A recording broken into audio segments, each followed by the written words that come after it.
So for this presentation discussion, the topic that I have chosen to present about is Elizabeth Kubler-Ross 5 stages of grief.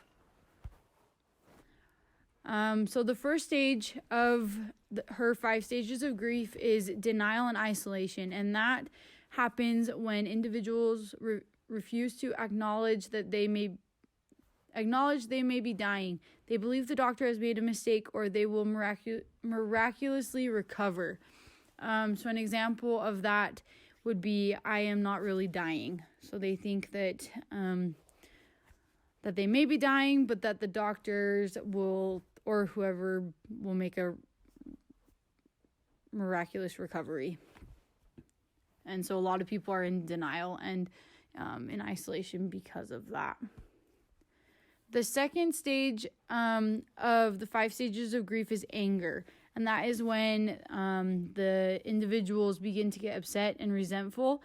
They ask, why me? Like, why is this happening to me? Or why is this happening to a family member or a friend or a neighbor or somebody that they're just really close with? So, for example, it would be, I blame my doctors or my family or my God for my death, or you blame whoever because you're just so angry that this is happening in your life, because a lot of people think that it's not supposed to. The third stage is bargaining, and that is when individuals try to delay or postpone death by promising to change their life or appealing to God or religion. And that just is, if I do something good from now on, then I will be able to live, or just doing good things in their life. So they're bargaining to delay or postpone dying in their life. The fourth stage is depression, and that is when individuals begin to struggle with the certainty of death, feeling grief. They just feel very lost, or they're sad, they're heartbroken, they're in pain, misery, despair, they're suffering.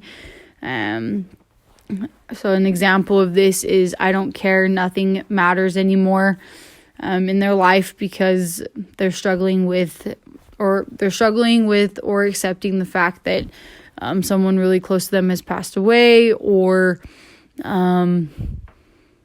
they feel like there's just nothing they can do, and so they feel hopeless and upset. The final stage of grief is acceptance, and that is when individuals begin to accept their fate and may find peace with their situation. So they're finally accepting who they really are, and whatever the situation is in their life. And so they accept that them dying or whoever's dying as part of life, and that it has to happen. And that is my presentation on the 5 stages of grief. And so I hope that you guys enjoyed it.